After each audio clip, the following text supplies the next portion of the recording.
গ্যাসের সরবরাহ কিছুটা বাড়লেও রাজধানীর সিএনজি স্টেশনগুলোতে পুরোপুরি কাটেনি ভোগান্তি।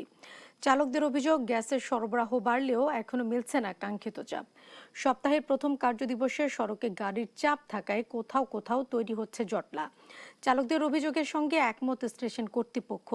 তারা বলছেন, সরবরাহের পাশাপাশি গ্যাসের চাপ কাঙ্ক্ষিত পর্যায়ে ফিরলেই কমবে স্টেশনগুলো জটলা ও চালকদের অপেক্ষার সময়।